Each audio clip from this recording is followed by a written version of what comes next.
Discover new mind and body hacks to thrive as a human today.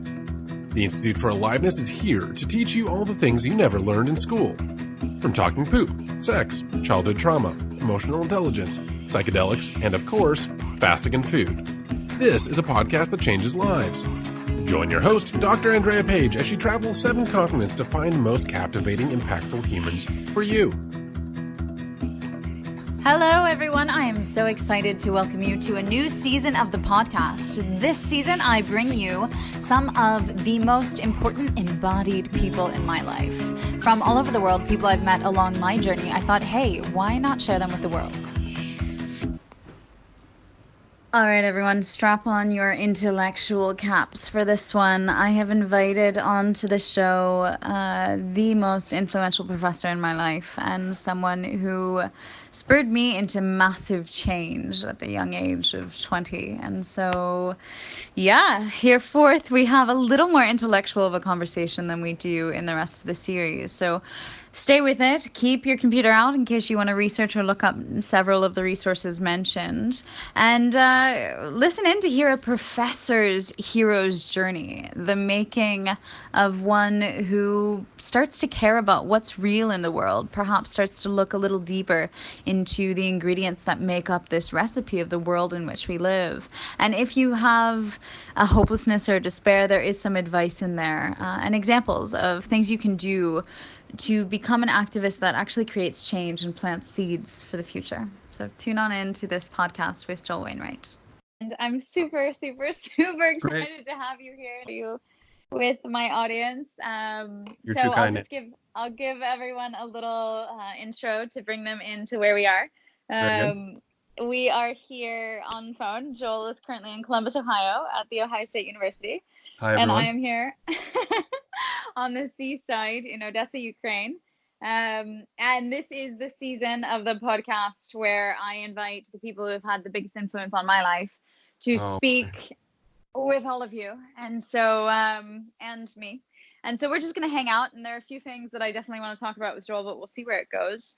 Okay. So just to give you context for anyone listening, I first met Joel more than a decade ago when I was in his class in undergrad, and the class was called The Making of the Modern World, and it was about the development of the world that we knew then 10 years ago, and it's transformed even more now.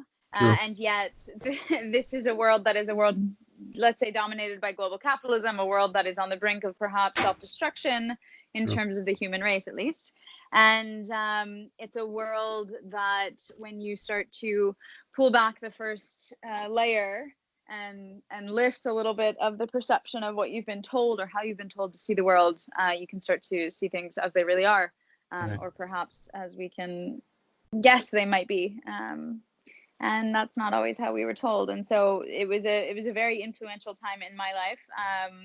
It's one in which I decided that I could no longer really serve on the global stage because anything I would do would be purporting global capitalism, something that I inherently did not believe in. And so that really, in the class with Joel, everyone, was really what sprung me into the 10-year career of health and wellness, because it was my way to off-road, if you will. Now, Andy, let me interrupt. Yeah. Hold on one second now. that much that you've just said was not clear to you at the time or when you graduated? Oh, no, it was. I mean, it was. Okay. Was. Oh, yeah. Oh, I definitely knew that your class, I was like, oh, no, but I mean, be a diplomat. Well, regardless of the class, I mean, do you feel, okay, let me put it slightly differently. Imagine that you were the person you were at the time of graduation. How do you think you would have explained to people then where you thought you were going and why you were going that way? Oh, yeah. Well, I mean, I knew from like a year later when I had gone to India for the first time and had a spiritual awakening, for want of a better phrase, that the next decade of my life would be studying the parallel spheres of the human body and the earth body. Very good. Okay, that makes, starting from ground up. That totally conforms to my memory too, because I say this because, first of all, I spend a lot of time talking with impressionable young people who are not as articulate as you are, and who have a deep intuitive sense that the world is not organized in a way that reaffirms what's important to them. On the contrary, it seems abusive or violent or unequal and destructive. And of course, it is all those things right now. And so they are trying in some fashion or another to figure out where they're going. And it's rare that a student or a person when they're 20 or 21 will be able to speak as you just were. And I remember that you were, a very articulate and conscious person at that time. But I kind of had the feeling like maybe some of these things didn't really click or come together in a way for a year or two after that. Yeah, for sure. Okay, sorry, I'm not trying to put words in your mouth. I was just trying to remember. Yeah, no, and it's brilliant. I mean, it brings up the question of like, wow, there's this middle generation between the millennials and the Generation Z, or it's like the fringe, kind of those on the brink. It's a big jump. Yeah, who could be disempowered, because they didn't necessarily grow up with the iPhone. They weren't born with it in their hand, and they also weren't born into reinventing this new wave of entrepreneurialism. So they're in the middle, like, well, what are we supposed to do? That's right. And some of the answers that were given to my generation were clearly inadequate, but they were different again by the time that you were coming up through school. I mean, my sense, to make a huge generalization, is that your people who are like 10 years out of college were not as trapped by anxiety as most young people are today. There's a tremendous amount of kind of anxiety among the young today. And it's very hard because then instead of feeling excited and creative like the neoliberal entrepreneurial subject, they feel beaten down and confused and silenced. And that's a harder place in a way to begin from. But I think I may have derailed your whole plan, because I think you were giving a preamble and I asked a clarification question. So let's go back to your. Joel, my plan is the no plan. My plan is I'm all with that. All right, good. No plan. So what's the next stop on the no plan? So the next step on this no plan. So Andy, maybe I could ask you a question now. Why is the world in such a state it's in today? Oh, because we're at the end of Kali Yuga. If that's not a spiritual bypass, I don't know what is. But like, it's just, this is the time where we have to wake up. If things were really, if it was like this even keel slope, nice and slow and steady in transformation of the human species, then we wouldn't notice that we were transforming. That's right. But because it's this arrow being pulled back right before being shot off and sent forward. It's this massive Donald Trump is president, right? Right. So many countries are in threat of the sea levels rising. Our temperatures are off the charts from where they've ever been, high and low before. And like, let's not forget the sixth mass extinction. Now, It used to be that in the 19th century, which was another time of great upheaval, there was an idea which was core to the modern world that helped give people some understanding of what was going on. And it was the secular notion of progress. And it seems to me that these days progress is not working for people. I mean, as an idea to hang your hat on, but then neither is the alternative that's being touted these days, which is adaptation. Right? We're all being told that, in the face of radical climate change and species loss and the concerns that people have all over the world about good jobs for people in the future, that what's needed is social adaptation. And that's not going to work either. I mean, it is something that we say. We certainly say things like, because there are many people who are at risk of climate change, that there should be social adaptation. But the concept, it seems to me, comes from biology, and it makes sense in, let's say, the context of Darwinian evolution if we're talking about a given species adaptation to a given environment. But if we start talking about human beings adapting, then we forget that although we are emphatically part of nature and ecosystems as much as anything else, we also are political beings. And adaptation is therefore another attempt to smuggle in a biological idea through common sense language into our thinking. When in fact what we need today is not adaptation, unless adaptation means changing the very organization of human life on the planet, which is what we desperately need. Yeah. I think the other, yeah. So how do we square that with, I didn't catch the name, the age of. Oh, Kali Yuga. Could you spell that for me? Kali, Kali. She is the goddess of destruction. I remember Kali, yeah. Yeah, and then the Yuga is the age. They're just like the Mayan calendar, which you know a lot about. It is they're times that have been outlined through history, and these could be ages and planetary alignments. Often it all stems back to that. And of course, 2020 next year, we're having 3 major planetary alignments of almost all the outer planets: Jupiter, Uranus, Pluto, etc. And so that's. Here's a knife. I'm sorry. So, do you have a particular way of explaining the relationship between the alignments of those planets and the changes that human societies go through? So correlation would be the easiest way to look up any major war or, human travesty or struggle or any potent happening upon Earth throughout history. And then you'll see the planetary alignments at that time. And I mean, it's super esoteric. My audience is pretty used to me talking about the science of astrology, but it is. I'm not on your show to question it. I'm just trying to understand what. So, do you remember reading the philosopher Karatani Kojin's work in our class? Of course. Joel, okay, I'm sorry. I don't mean to be offensive. I'm just checking. I'm name checking for your audience, Andy. Yes. So after you took that class, Karatani wrote 2 books, which.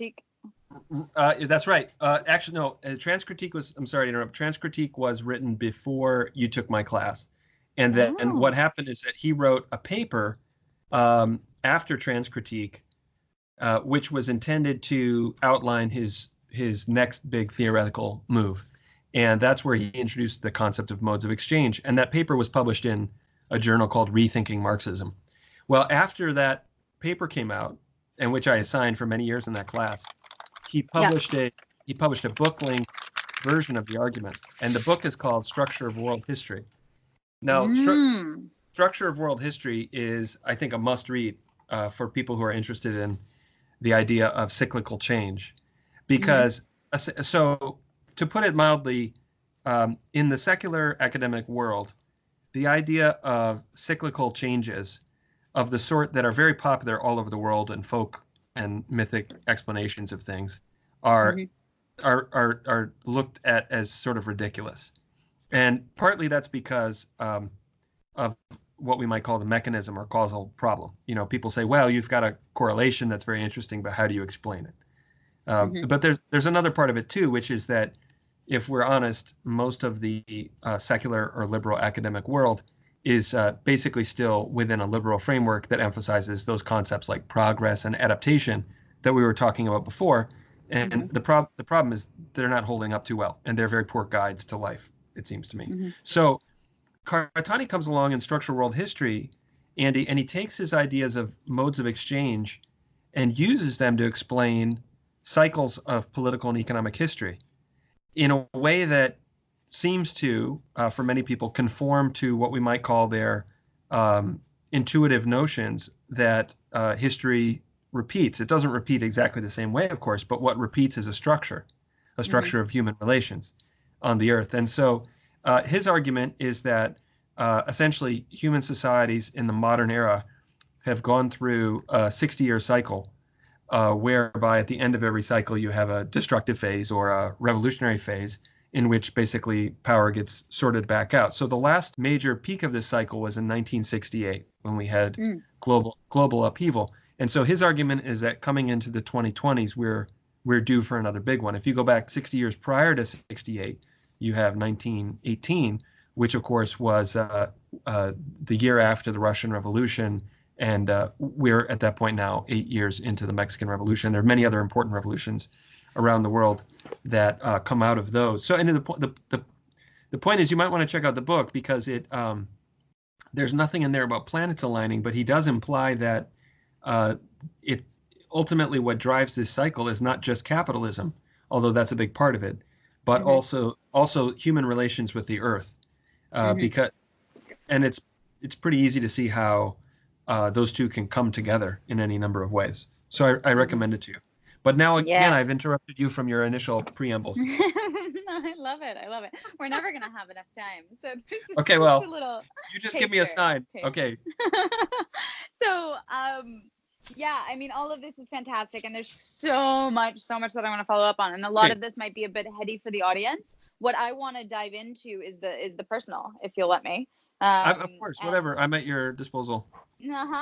So I would love to start where I normally start with guests, which is to really ask you to share your own becoming and what it is that made you you. Where did your journey start and where did it lead you? And what were the points along the way that allowed you to develop into who you are today? You know, you've put me in a double bind, Andy, because on one hand, I really want to answer your questions as honestly as I can. But on the other hand, I have to confess that I have never been particularly insightful or self-aware on these sorts of questions. And so I'm afraid that compared to your average listener, what I have to say might seem extremely boring or unenlightening. But for what it's worth, here's a short version of the answers. I was raised in I was journey. Okay, I'm no hero. Yes, you. Oh, okay. Well, you're very kind. Well, at any rate, I was born I was raised in Minnesota, outside of St. Paul, Minnesota, in a working class suburb of St. Paul, almost entirely white community. My dad worked in a steel mill. My mom was a high school teacher, so it was a solidly middle class existence. And my parents voted for Republicans, so it was a Republican household. I was raised a Lutheran, so I spent many years going to church and several years of Bible study as well. So, in most respects, I was a very conservative. It was a conservative upbringing, let's say, although certainly not fanatically so.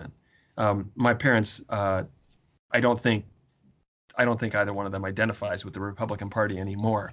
But that's not saying a whole lot because it's changed a lot over the years. So my point is that I was not raised a liberal. I was raised a kind of a conservative person. And the turning point that led me to really question how the world works was the U.S. invasion of Iraq, which occurred, as you may recall, in 1991. That was my senior year of high school. At that time, I was a strenuous supporter of the then president, George Herbert Walker Bush, who died last year. In fact, my first political activity was campaigning for Bob Dole when he ran for the Republican primary in 1988. Wow.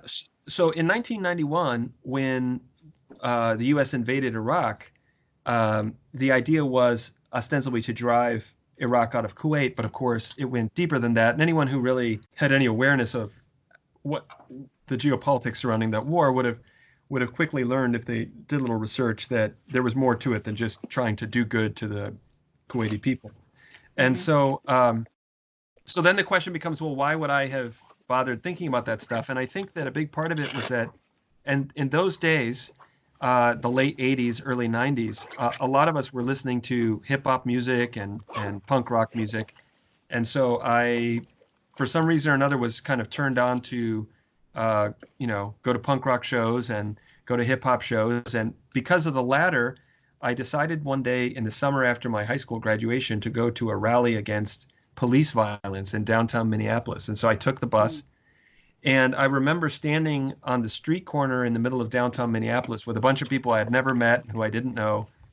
And some of them were giving speeches about police violence in our city, which was something, of course, I had never experienced as a privileged white kid growing up in the suburbs.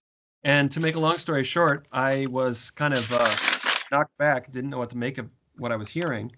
And so I pulled someone aside at one point and I basically said, where can I go to get more information? And they handed me a flyer that sent me to a independent bookstore in Minneapolis. And I walked there directly after the protest. And I walked down into this bookstore, which I years later went on to volunteer at. And I met an elderly gentleman there and explained to him that, I was looking for some books to explain some things to me, like, what was the war in Iraq really about? And what's all this going on about police violence? And what does it have to do with racism and slavery and this and that? And he sized me up and realized I was a really naive young kid. And he suggested that I start someplace else. And he handed me a book of lectures by Noam Chomsky on U.S. foreign policy and Latin America. which I immediately said, something like, no, I'm sorry, sir, you don't understand. That's I was smart enough to know that he had made a mistake. I was like, no, you don't understand. That's not what I asked for. And he said in so many words, he was like, trust me, kid, that's what you want to read. And so I bought the book, and I read about the first third of it on the bus on the way home. And I still remember sitting on the bus and reading about U.S. foreign policy in Latin America. And that person, whose name was Earl, he's passed away now, wonderful gentleman, he was right. I mean, the thing is that, in a sense, as you know well, Andy, it doesn't really matter where one begins stepping back and trying to understand how the world is put together. But once you start to ask hard questions yourself, then it will all unfold from there if you have the courage and the patience to keep going. But then the question becomes, why would someone begin in the first place? And in my case, that entry point, you could say, was, well, I walked into the right bookstore and I encountered the right wise man who figured out, okay, if this guy looks like the kind of person I think he is, then Chomsky in Latin America is going to work. And boy, was he right.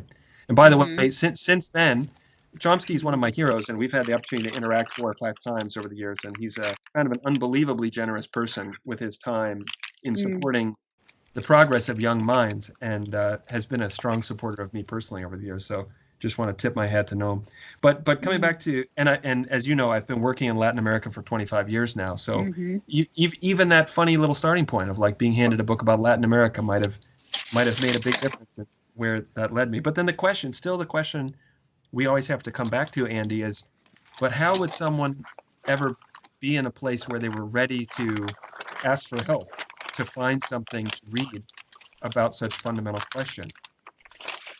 And the honest truth is, I have no idea why I was ready, but you could see from the speculations I offered that had something to do with music and the war, but I really don't know. And I think about that a lot because, as you know, every year I teach between 150 and 200 students here at Ohio State University. And the students who come into my classes, some of them are genuinely excited and prepared to, as you were, think hard about the way the world is put together and where they fit in it. But many of them are not really interested in doing that sort of work. And if they're not ready and they're not interested, then there's only so much you can do as a teacher. I mean, you can give them assignments and you can grade the assignments. You can walk them through the mechanics, but that's not the same thing. If I were to use romantic language, I would say something like, they have to open their hearts and be ready to write poetry. And if they're not, then there's no point in trying to use grades or credits or disciplinary measures to compel them. It won't work. And so then the question becomes, is there really anything a professor at a modern secular university can do to set the stage and to warm people up, so to speak, so that they might be more inclined to be ready? And I've given that question a lot of thought, and I don't really have any good answers. Well, how about you, Andy? How about you? Wait. Okay. We can take evidence. We can take evidence of this. I am very clear, very, very clinical evidence of your ability to impact. Well, that's right. But my response to that would be to say that there is the phenomenon of self-selection. So you signed up for a class called The Making of the Modern World. And from day one, when you came into that class, you were more than ready to ask the hard questions. So the student like you who comes into my classroom will always be a joy to work with. But as you also know, most of your peers at Ohio State were not like you, right? Yeah. So and so for the kinds of changes we're fighting for in the world, part of it is about, to use a metaphor that's popular in indigenous political circles that I move in, it's the one warrior at a time mindset of find who's ready to take the next step and work with them closely. That makes a lot of sense in that setting. But on the other hand, this is a mass education environment I work in, 150 to 250 students a year. I don't have the luxury of being able to work with each warrior. And so if a lot of your peers were not where you were when you came into my classroom at that time, that's probably still true today. And so that's the part I struggle with, is how to lay that I don't know what to call it. It's not a framework. It's more how to open the door in a way that makes more people feel enthusiastic about what could happen. But Yeah. you see what I'm getting at? Yeah. 100%. And this is what we were kind of bridging towards in talking in person in Ohio a month ago.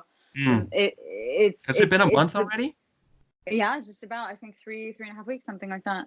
But what it is. Okay, sorry to interrupt you. Okay. The pedagogy of transformation. And that's what I've been working on largely for the past several years. Well, so you're ready to tell me the answer? Well, I mean, the answer, something that's given me solace and something that has worked. And that is the idea of planting seeds, right? Everything comes back to the cycles, right? These cycles of the earth, which are the truth, and we humans are a part of, and yet our minds separate us and create all these political structures. Right. And so the cycles of the earth, the planting of seeds, the sowing of seeds, that giving birth to something that will take time to grow and might be hard-headed or might have a shell on it and might need lots of time to germinate, right? But a decade later, they'll start to sprout. And it could have been that one thing in their booze-infused time in undergrad, right, where they were in Joel Wainwright's class and they heard this one idea. I hope so. And then when it came back, then they started to sprout. And so I don't think that you need to be so attached to seeing the fruits of your labor immediately, but rather trusting that it's not about teaching them what to think, but teaching them how to think. Yeah, well, that's a very generous interpretation, and I like the planting seeds metaphor a lot. So I wrote that down. I have that here in front of me. I think so. Let me share with you something that faculty talk about, which is related to this, which is that you'll often hear people say things like, "I wish I was at another school where the students were more passionate or interested or creative or excited about this sort of thing, et cetera, et cetera, et cetera." And usually, it seems to me that what that really amounts to is wishing that they were privileged enough to teach at a very small elite private college, where the students have the privilege of coming in with money and expecting that, they'll have money some way or another when it's all over, and where college is essentially a kind of 4-year finishing school where you become really exceptionally bright and a terrific writer and fluent in 3 foreign languages and so forth and so on. And by contrast, it's very rare that you hear people like me say, boy, I really wish I taught 6 classes a year at a community college so I could be working with underprivileged people and really giving them these incredible opportunities to explore the way the world works. It happens. I know some people who have done it. I have a good friend who left a private college to go teach at a public a community college. Next question. Okay. Well, you stopped kind of with Earl in the bookstore. In the story of your own hero's journey and reading Noam Chomsky, but where did that take you? What were your next steps? Can you tell us about everything leading up to the Fulbright and beyond? Oh, Lord of mercy. It's so it's pretty conventional. I mean, I'm happy to go through it, but it's so conventional in a way. I mean, I went to college. I thought I was going to be an engineer. That year was a big year of transition for me. I decided, no, I don't really want to do engineering. I took a course taught by a terrific professor named Steve Stamos on the environment and society, and it got me to think really deeply about human relations with the environment and how it connects to politics and economics. And so I decided I wasn't going to be an engineer and I was going to do something with environment. And then one thing led to another, and I had some more great teachers, and that led me to have the opportunity to go abroad. And I spent time studying colonialism and environmental issues and development in 2 former British colonies, Belize in Central America and Kenya in East Africa. And so by the time I graduated, and along with that, I flipped essentially from being a conservative-minded young Republican type to being a radical. And so I got involved in radical political organizing on campus. And along with my then partner in college, a woman named Amanda Swar, who's now a gender studies professor at University of Washington, and a great scholar activist in her own right, just a terrific person. We really, I think, I mean, to say without any false modesty, we were kind of the young people who were anchoring the left organizing on campus for a couple of years, where we went to college and spent a huge amount of time doing things like trying to get people to undergo some sort of pedagogy of transformation, to use the expression used before. Mostly failing, but we had some great experiences, and I think we learned a lot along the way. And so then by the time my senior year rolled around, though, I knew that I really wanted to spend more time working alongside groups of people in struggle, but outside of the United States, because I had learned a lot of lessons working in the U.S., and I was enthusiastic to spread my wings a bit. And I was fortunate to receive a Fulbright and to go back to Belize for a year. And when I arrived, there was a major struggle going on between the indigenous communities of southern Belize, the Mopan and Kikchi Maya speaking people, who were fighting with the government in an immediate sense over some massive logging concessions that had been granted by the government of Belize to multinational firms that were in classic fashion going to plunder the rainforest, cut down the valuable hardwoods, and leave the local people with very little. But more generally, the struggle was about the dignity of those communities and the long struggle to decolonize themselves and to regain autonomy vis-a-vis the state and capital.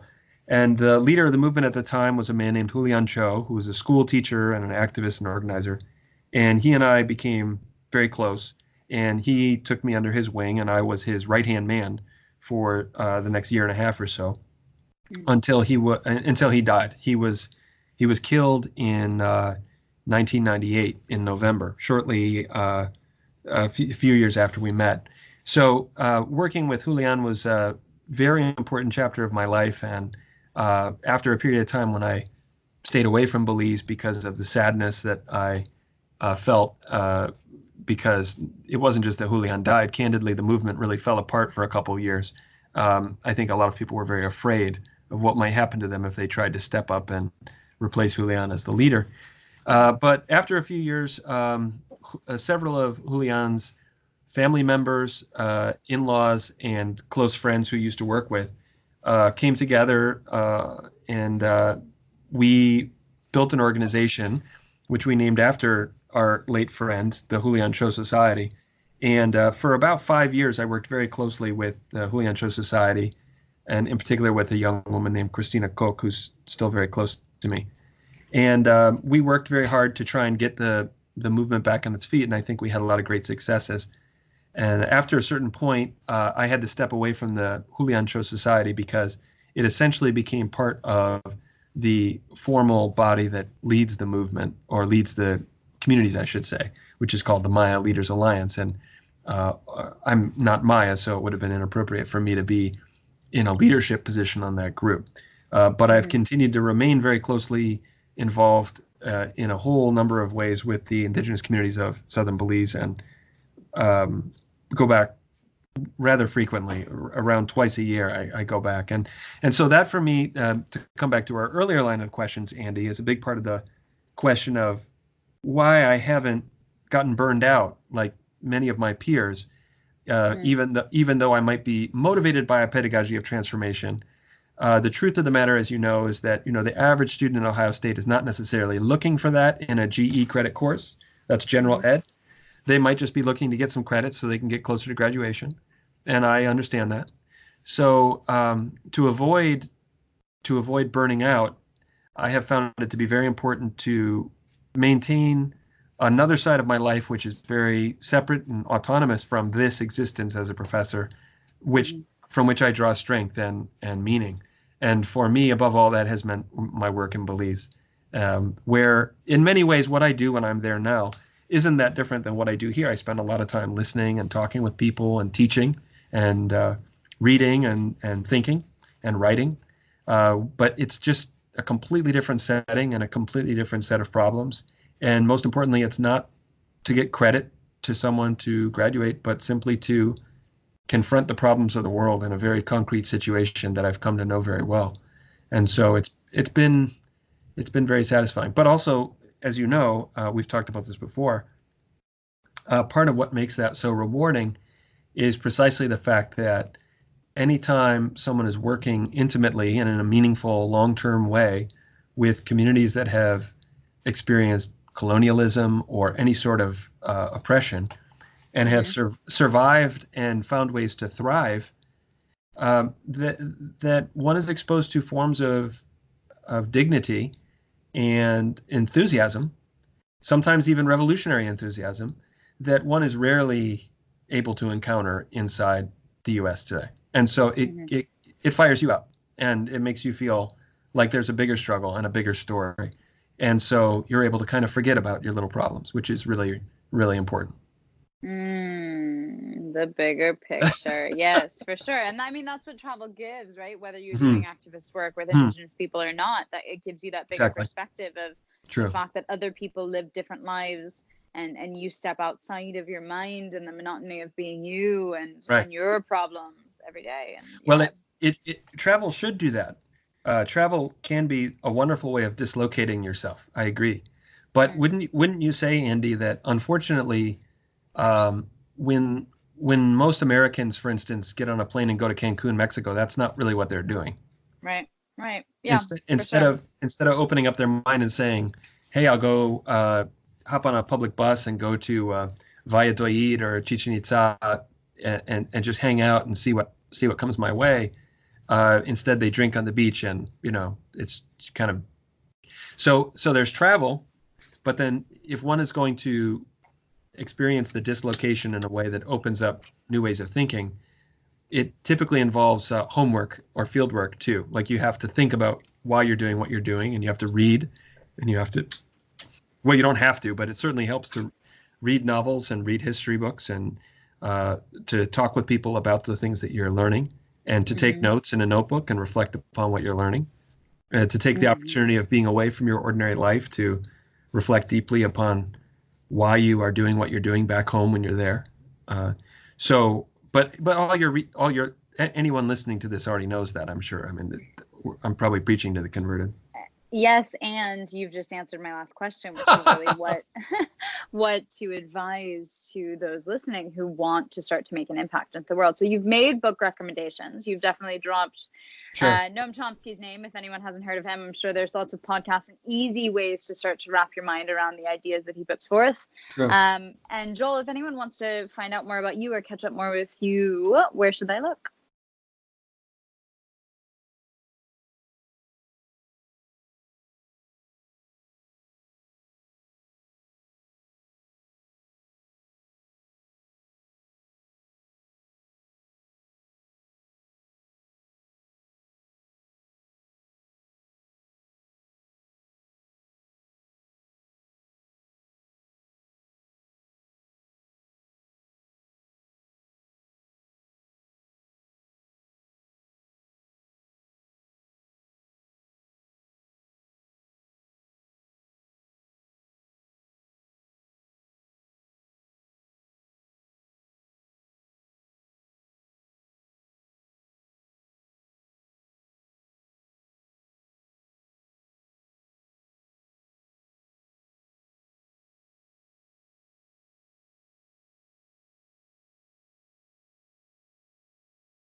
And don't forget also the book I mentioned earlier by Karatani Kojin is called Structure of World History, and that was published by Duke University Press, I believe, in 2014. Excellent book. Got it. Joel, thank you so much. I'm giving my pleasure, Andy. Oh, I appreciate it. Always a pleasure, Andy. I miss you too. Yeah, be well. Thanks for keeping us the time too. Take care. Yes. Bye. How was listening to that for you? If you learned from or moved by the episode, pay it forward. Go to Apple now and leave a 5-star review so others can benefit. Join the Institute for Aliveness for a 1-week transformational fasting experience. consider getting an astrology reading from Andy, or enroll in the 1-year health coach certification course. Whatever you do, don't let this learning pass you by. Do something now to impact your lifestyle for good. Here we are.